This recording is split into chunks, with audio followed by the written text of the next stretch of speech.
করছে না। অনেকে বলে আমি ফ্ল্যাটের এত নম্বর ফ্ল্যাটে এত নম্বর সংখ্যা রুমে আছি, বা এখানে থাকে না কেন, ওখান থেকে শনি দেখতে পাচ্ছে, মঙ্গল দেখতে পাচ্ছে। ইয়াস, দেখতে পাচ্ছে। তার প্রভাব, সূর্য তো অনেক দূরে আছে, তার কিরণ এখানে পড়ছে না। চাঁদ কোথায় আছে? যদি খুব দূরে হয় 15 কোটি কিলোমিটার দূরে রয়েছে, তার প্রভাব পড়ছে না এখানে। আর এমন তার প্রভাব আমরা বই পড়তে পারি, এমন তার জ্যোতি উড়িয়ে দিলে হয় না, কারণ টোটাল জ্যোতির্বিজ্ঞান।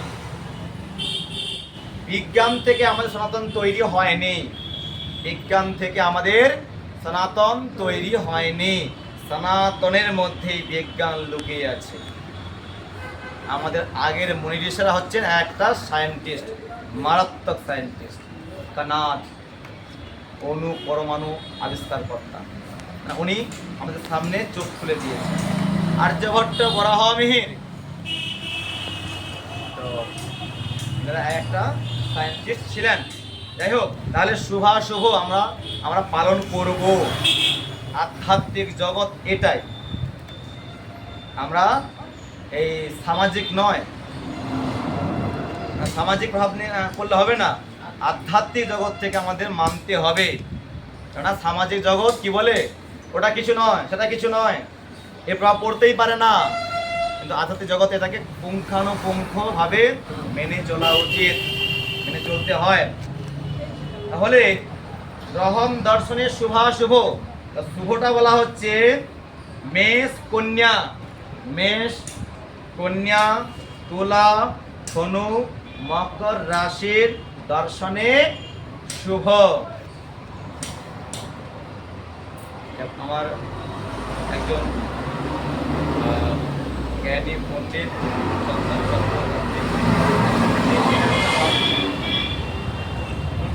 আমাদের জ্যোতিষ চর্চা বিজ্ঞান ব্রাহ্মণ চক্রবর্তী, এটা যে নাম আসাম থেকে। তো মেষ কন্যা তুলা ধনু মকর রাশি দর্শনে শুভ। তারপরে বললাম যে কন্ডিশন রয়েছে, আর বলছি না, যে সাতী নক্ষত্রযুক্ত তুলা রাশি আর বিশাখা নক্ষত্রযুক্ত তুলা রাশি আমার মেয়ে দেখতে পারবে, কারণ ওর চিত্রা নক্ষত্রযুক্ত। এবার আমিও দেখতে পারবো না, বলছি এতৎ ভিন্ন রাশির দর্শনে অশুভ। দৈবাত যদি হয়ে যায়, আমি জানি না কি রাশি আছে। আচ্ছা, বলছেন না ওয়েস্ট বেঙ্গল। ও আচ্ছা, আলিপুরদুয়ার, আসাম নয়, আলিপুরদুয়ার। উনি অ্যাক্টিভ আছেন, চন্দন চক্রবর্তী, আলিপুরদুয়ার। দৈবাত দর্শন হলে ব্রাহ্মণকে স্বর্ণদান কর্তব্য, দরকার নেই, ব্রাহ্মণের বেশি প্রাপ্তি হয়ে যাবে, তাই তো চন্দন বাবু? দৈবাত দর্শন হলে ব্রাহ্মণকে স্বর্ণদান, অর্থাৎ কি ভয় দেখানো হচ্ছে যে আমরা এই পথে যাব না, তোমাকে স্বর্ণদান দান করতে হবে না, আর আমরা দর্শনটাও করব না।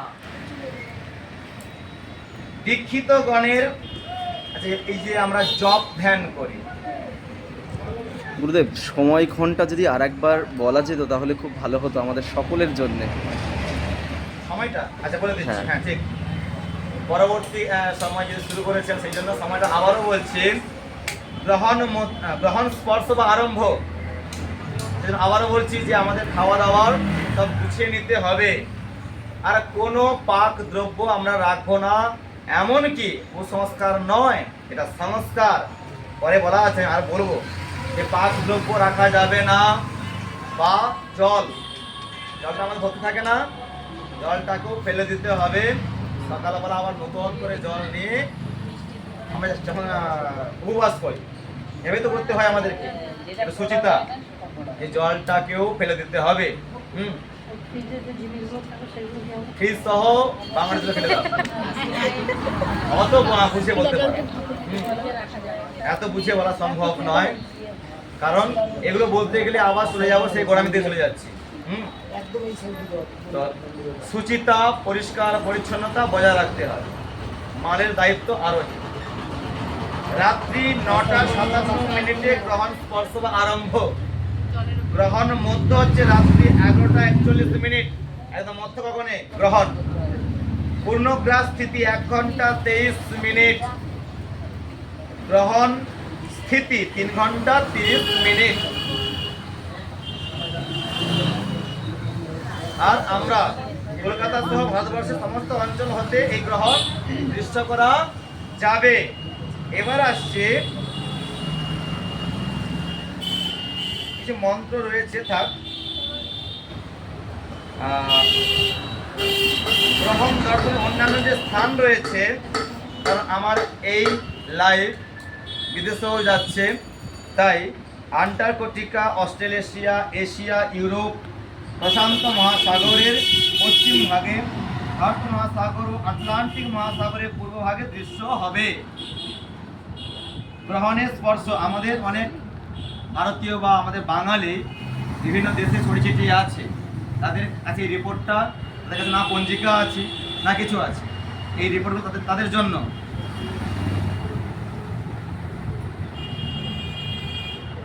রাশিয়ার কতিপয় অঞ্চলে এবং প্রশান্ত মহাসাগরের দৃশ্য হবে। আরম্ভটা সব জায়গায় দেখানো যাবে না, আর অন্যান্য জায়গাতে, কিন্তু ভারতবর্ষে এটা পূর্ণভাবে দেখানো যাবে, দেখতে পাবো আমরা। আইসল্যান্ডের কতিপয় অঞ্চলে, আফ্রিকার পশ্চিমাংশের কতিপয় অঞ্চলে, আটলান্টিক মহাসাগরের পশ্চিম ভাগে দৃশ্য হবে গ্রহণের মুখ্য সমাপ্তির সময়টাতে। গ্রহণ দর্শনকালে পাক পাত্র পরিত্যাগ করা বিধেয়। পাকানো জিনিস বেশি থাকে না, পাকানো জিনিস, সেখানে ফ্রিজের মধ্যে পাকানো জিনিস থাকবে না, ওটা ফল থাকবে, ওটা তাই আমি আঁকলাতে পারবো না। হ্যাঁ, তুলসী পাতা দিতে হয়, এই কারণে বলা হয় যে জীবাণু নাশক, এটা জীবাণুর জন্যই জীবাণু নাশক। এমনকি বলা হয় যে জলের যে ড্রাম আছে তাতেও দিতে বলা হয়, অর্থাৎ জীবাণু নাশ করার জন্য। মানে এই যে ভাইরাস আমরা চোখে দেখতে পাই না, তাই তো বলা হয় সন্ধ্যার সময় আমাদের কোনো খাদ্য গ্রহণ করতে নাই কেন, যে ওই সময়ের জন্য আমাদের অশুভ সময়, কিন্তু ওই সময় আমাদের খিদা পায়, জল খাওয়া পায়, তাই তো। তুলসী পাতা দিতে বলা হয় এই কারণে যে এটা আমাদের জীবাণু নাশক, দিতে পারেন, আপত্তি কিছু নেই, ঠিক আছে।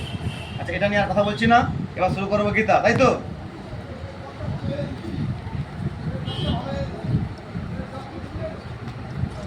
মঙ্গলাচরণম।